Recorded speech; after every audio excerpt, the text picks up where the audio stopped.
নমস্কার। গল্পের গ্রামোফোন চ্যানেলে আপনাদের সকলকে আরও একবার স্বাগত জানাচ্ছি। আজ গল্পের গ্রামোফোন চ্যানেলের নিবেদন হুমায়ুন আহমেদের লেখা গল্প অন্তরার বাবা। মাফিজউদ্দিন সাহেব নির্বিরোধী মানুষ। প্রাইভেট ব্যাংকে ফরেন এক্সচেঞ্জ বিভাগে কাজ করেন। ঢাকার মালিবাগে ফ্ল্যাট ভাড়া করে থাকেন। চিপা গলির ভেতর ফ্ল্যাট, গাড়ি ঢোকে না বলে বেশ সস্তা। 4 রুমে 2200 স্কোয়ার ফিটের ফ্ল্যাট, ভাড়া 3000 টাকা। মাফিজউদ্দিন সাহেবের সংসার ছোট, স্ত্রী, 2 মেয়ে, 1 ছেলে। বড় মেয়েটির বিয়ে হয়ে গেছে, কানাডায় স্বামীর সঙ্গে থাকে। ছোট মেয়েটিরও বিয়ের কথা হচ্ছে, পাত্রপক্ষ মেয়ে দেখে গেছে। ফাইনাল কিছু না বললেও মেয়ে যে তাদের খুব পছন্দ এটা বোঝা যাচ্ছে। ছেলেটাও পড়াশোনায় ভালো। জুলাই মাসে অনার্স পরীক্ষা দেবে। পাশ করে বের হয়ে কোথাও চাকরি না পেলে ব্যাংকে চাকরি হবে। মাফিজউদ্দিন সাহেব তার ব্যাংকের এমডি সাহেবকে বলে রেখেছেন। কাজেই মাফিজউদ্দিন সাহেবকে মোটামুটি সফল এবং সুখী মানুষ বলা যেতে পারে। তার স্ত্রী ভাগ্যও ভালো। রেহানা অতি শান্ত স্বভাবের মেয়ে। স্বামীর সঙ্গে তার যে ঝগড়া টগড়া হয় না তা না, মাঝে মধ্যে হয়। তবে তখনও মাফিজ সাহেবের কি দরকার না তার দিকে কঠিন নজর থাকে। ব্যাংক থেকে ফিরতে মাফিজ সাহেবের রোজই সন্ধ্যা 7টা-8টা বেজে যায়। তিনি ফিরেই গরম পানি দিয়ে গোসল করেন। গোসল সেরেই খেতে বসেন। খাওয়া শেষ করে মিনিট 10 চোখ বন্ধ করে শুয়ে থাকেন। তারপর এসে টিভির সামনে বসেন।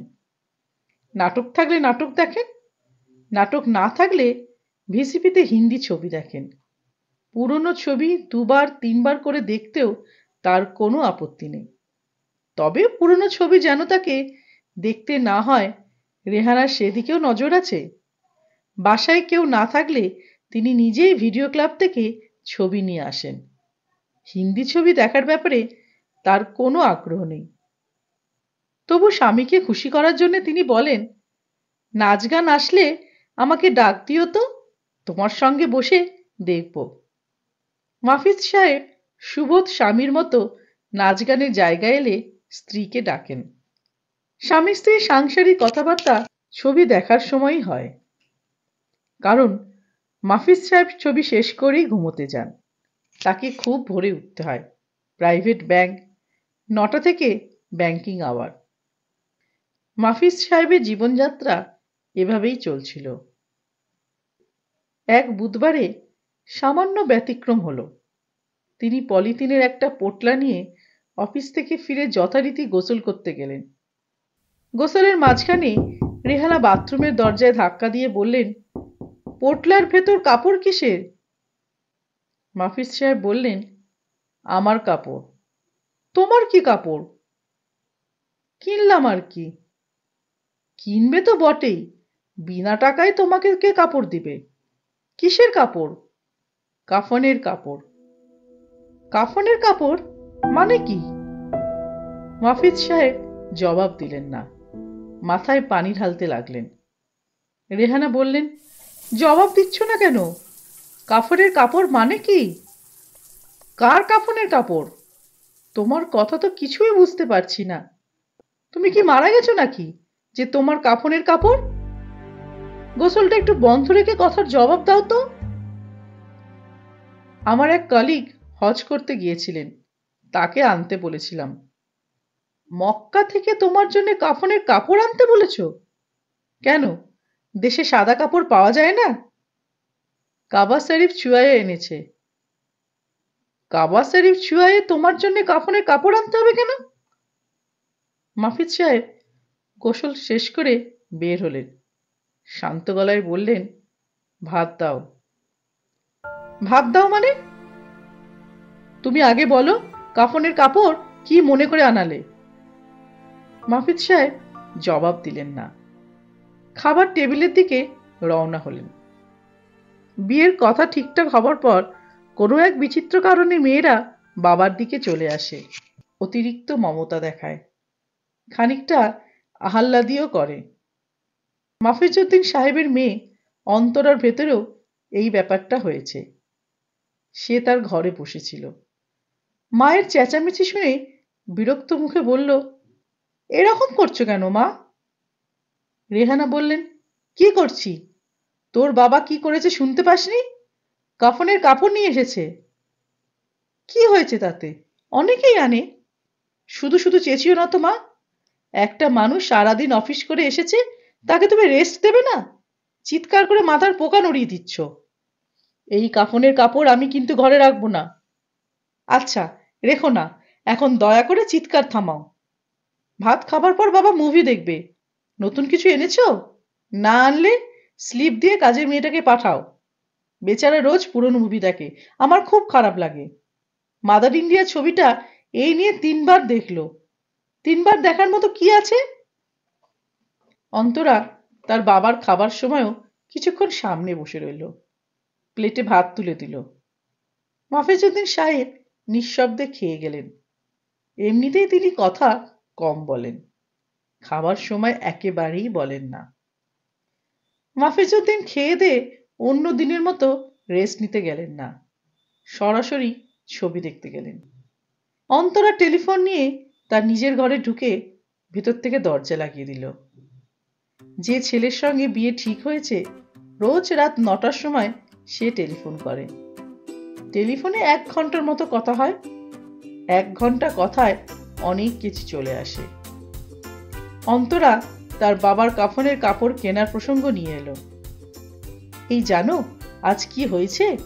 ভয়ঙ্কর কাণ্ড হয়েছে। কি হয়েছে? আমার বাবা অর্থাৎ তোমার শ্বশুর সাহেব ভয়ঙ্কর একটা কাণ্ড করেছেন। কি কাণ্ড? আন্দাজ করো তো, দেখি পারো কি না। আন্দাজ করতে পারছি না। উনি কি ভয়ঙ্কর কাণ্ড করেছেন? উনি বলছো কেন? উনি বলবো না তো কি বলবো? বাবা বলবে। এখনই বাবা বলবো নাকি? হ্যাঁ, এখনই বাবা বলবে। আমি তো তোমার মাকে এখনই মা বলি। কবে মা বললে? ও মা, এর মধ্যে ভুলে গেছো? কাল আমি জিজ্ঞেস করলাম না মা কেমন আছেন?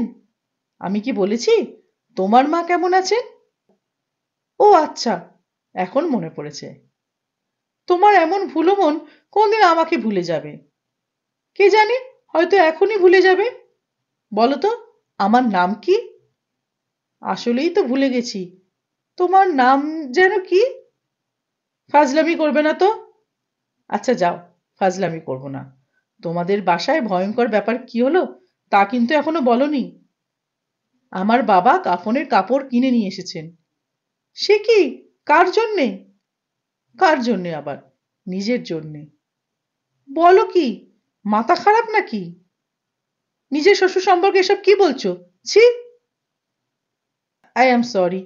তবে অন্তরা, শোনো, কাফনের কাপড় কিন্তু অনেকেই কেনে। আমার এক দুঃসম্পর্কের নানা কিনেছিলেন।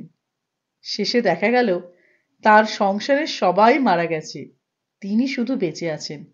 তার আর মৃত্যু হচ্ছে না। আসলে বাবা হচ্ছেন খুবই স্ট্রেঞ্জ মানুষ। তিনি নিজের মতো থাকেন, অফিস করেন, কোনো বিষয় তার কোনো কমপ্লেন নেই। কাফনের কাপড় এনে কি বললেন? কিছুই বলেননি। তিনি নিজের মতো আছেন। এখন ছবি দেখছেন। কার ছবি দেখছেন? ভিসিআরে ছবি দেখছেন। বাবার এই একটা শখ, ছবি দেখা। এখন দেখছেন ঠান্ডি হাওয়া। তুমি ঠান্ডি হাওয়া দেখেছো? না। গানগুলি এত সুন্দর, শুনলে পাগল হয়ে যেতে হয়। আচ্ছা, আমি তোমাকে ক্যাসেট পাঠিয়ে দেব। পাঠিয়ে দিতে হবে না, আমি নিজে এসে নিয়ে যাব। খবরদার, এই কাজ করবে না। বিয়ের আগে শ্বশুরবাড়িতে ঘোরাঘুরি আমার খুব অপছন্দ। অপছন্দ হলেও এই কাজটা আমাকে করতে হবে। রাজকন্যাকে না দেখে আমি থাকতে পারছি না। খবরদার, ঢং করবে না। আচ্ছা, তুমি এত ঢং কোথায় শিখেছ? আমার ইচ্ছা করছে এখনই চলে আসি।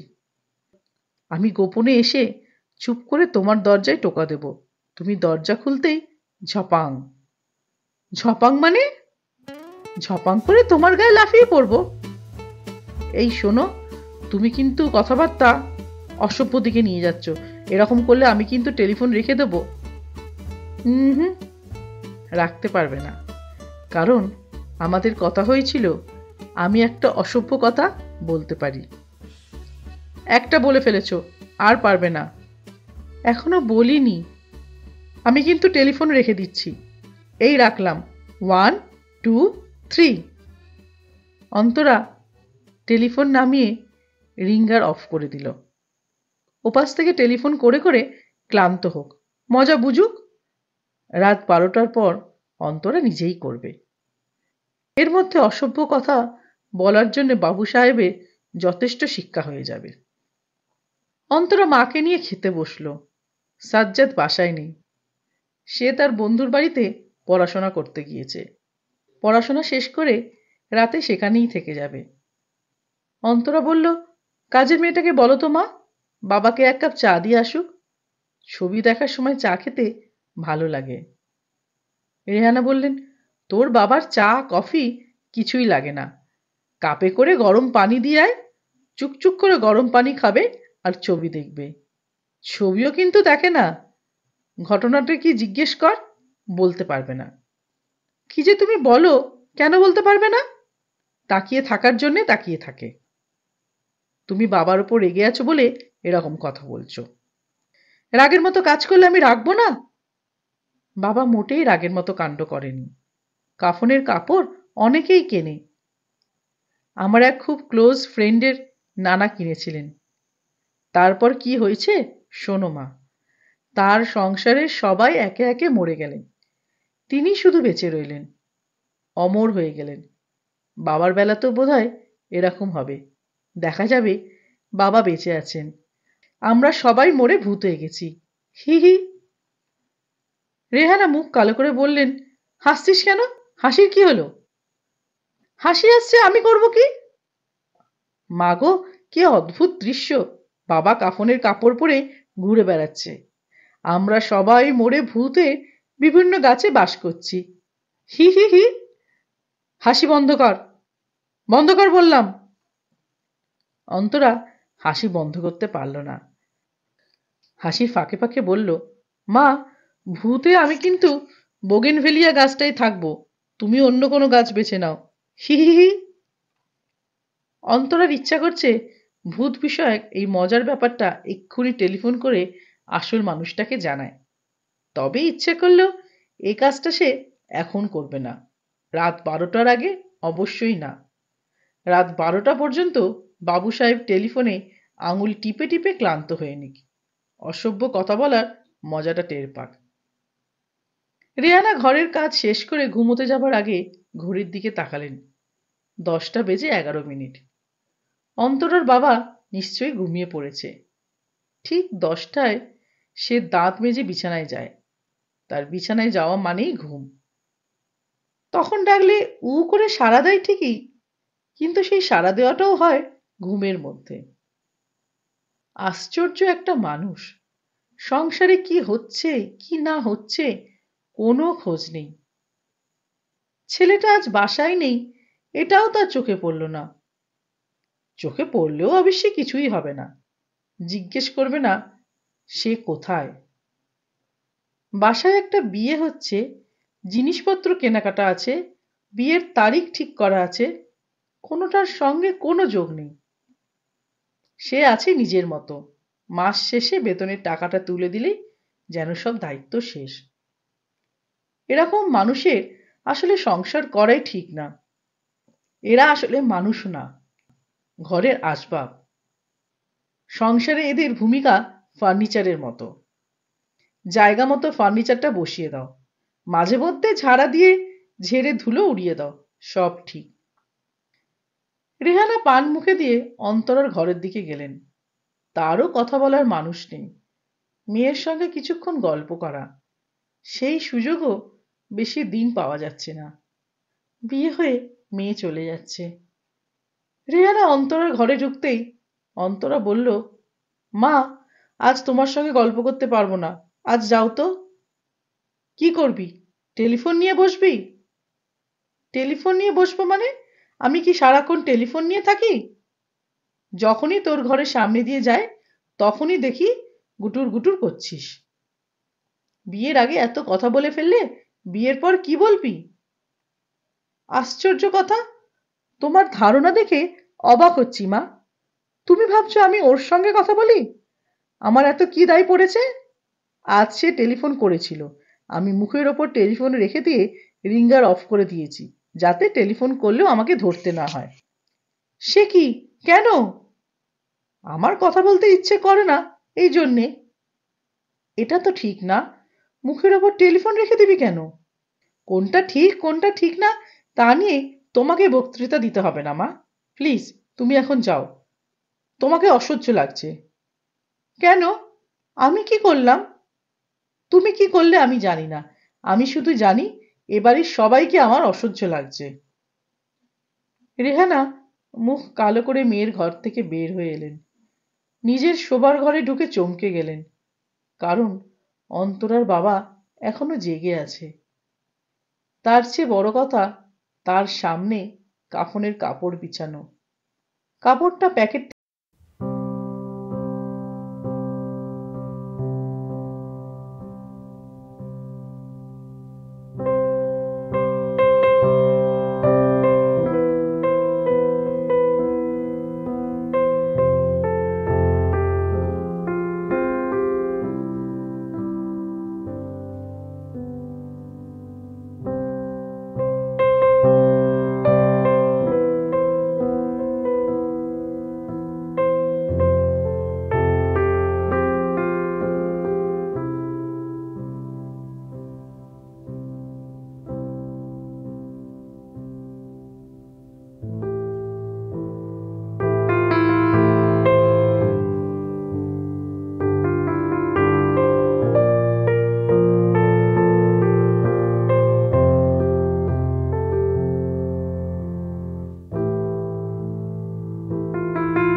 নাকি তাও করবে না? কি গল্প? যা ইচ্ছে বলো। আজকে যে ছবিটা দেখলে সেই গল্প বলতে পারো, অফিসের গল্প বলতে পারো। তোমার অফিসে মজার কিছু হয় না? না, কোনো গল্প করতে ইচ্ছা করছে না? মাফিজউদ্দিন ক্ষীণ স্বরে বললেন, একটা গল্প করতে ইচ্ছা করছে, কিন্তু তুমি রাগ করবে। না, রাগ করব না, বলো। কাফনের কাপড় নিয়ে গল্প। পুরুষদের কাফনের কাপড় লাগে তিনটা, এদের আলাদা আলাদা নাম আছে। একটা হলো পিরহান, ঘাড় থেকে হাঁটু পর্যন্ত লম্বা। আরেকটাকে বলে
মাথা চড়ে গেছে, ঘুমের ওষুধ খেয়ে ঘুমোতে হবে।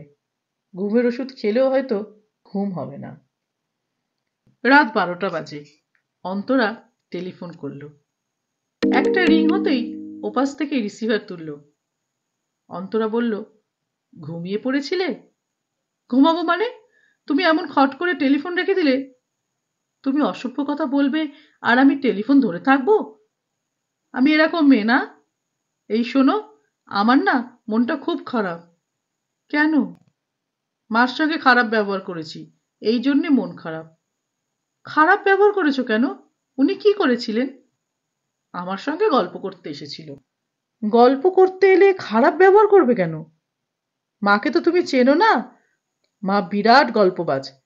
একবার গল্প শুরু করলে আর থামবে না, গল্প করেই যাবে। তাতে অসুবিধা কি? তুমি গল্প করতে। মার সঙ্গে গল্প করলে আমি তোমার সঙ্গে কখন গল্প করব? এখন একটা কথা আমার বলতে ইচ্ছা করছে, কিন্তু বললে তুমি মাথায় উঠে যাবে, এই জন্যে বলবো না। প্লিজ বলো।